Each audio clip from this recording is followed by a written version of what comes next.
Thank you to Flowers Northwest for asking me to present an Easter design for you.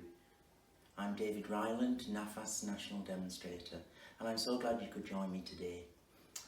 Easter takes me way back to one of my very first memories of actually arranging flowers, and I attended Sunday school at St John the Baptist Church in Cumbria, and leading up to Lent we were all taught the stories of Easter by a visual aid, a Garden of Gethsemane, and I've taken my inspiration from that garden for my container today.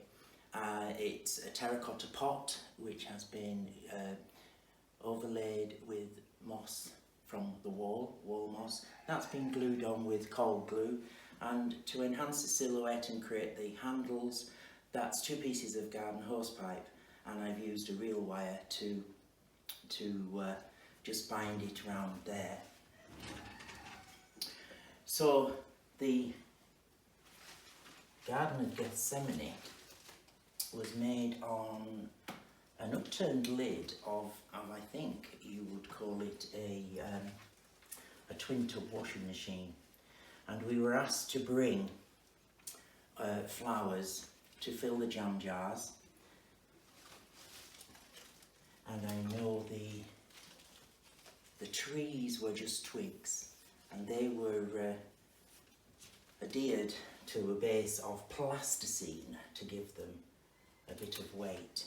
And on the right hand side there was obviously the tomb, because the story is Jesus was in the Garden of Gethsemane and he was arrested, tried by Pontius Pilate.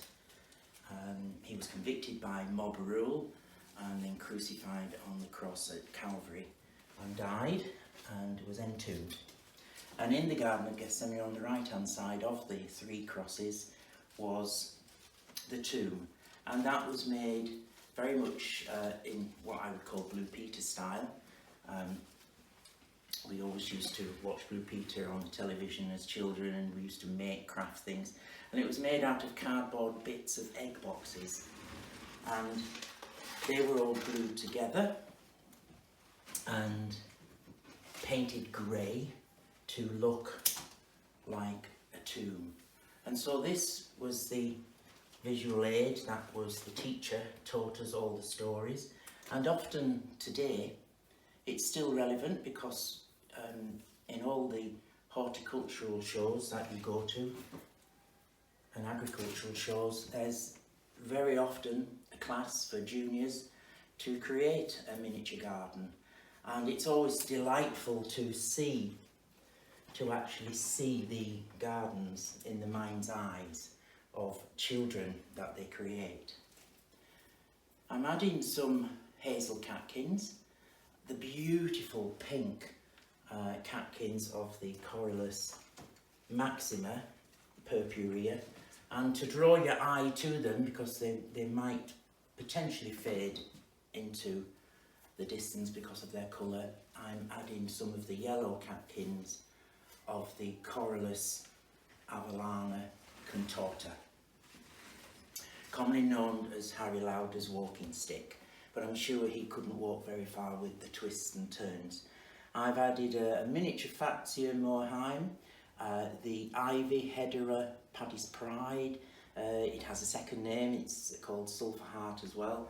The Hedera nepalensis from Nepal has a different sort of elongated leaf, and one of the rubus family, the raspberry family, Rubus Betty Ashburner, which has lovely crinkly leaves, and that will grow as a ground cover for you.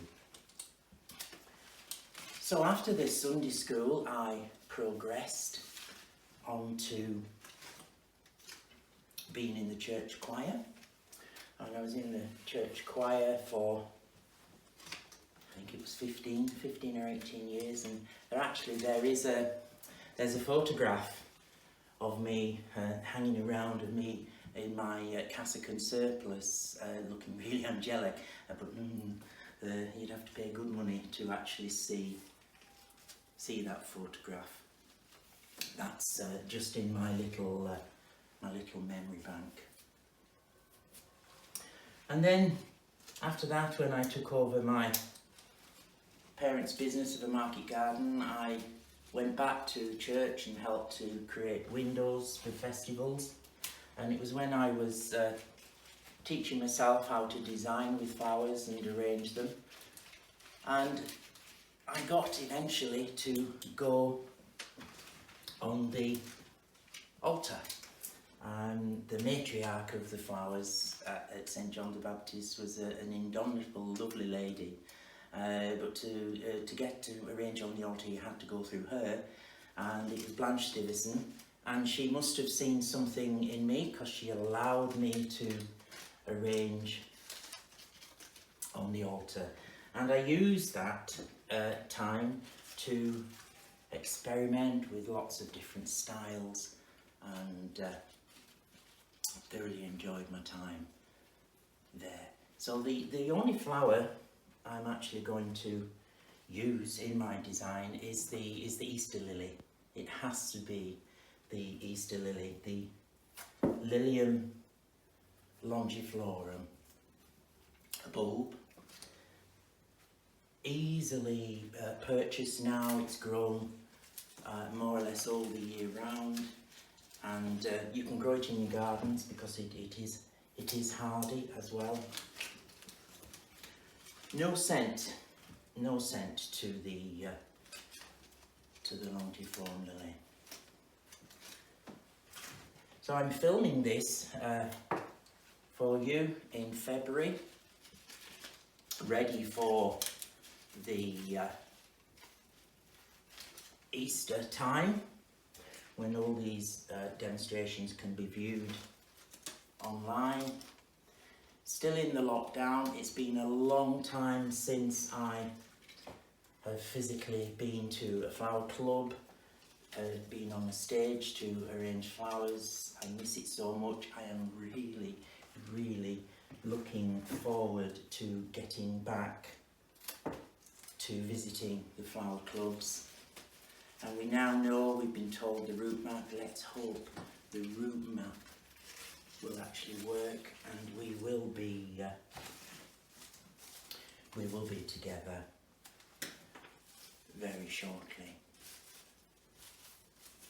I added Mahonia, some Euonymus gati to the design, and this is the lovely curly leafed laurel, Laurus camelliifolia, and some spiky leaves of the Taxus baccata as well.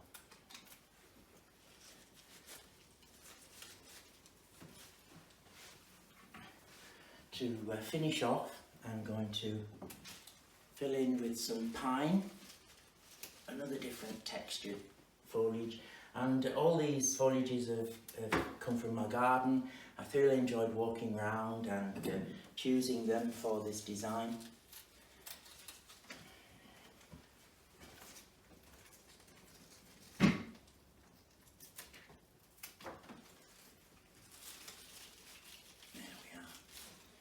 So I do hope you enjoy my Easter design.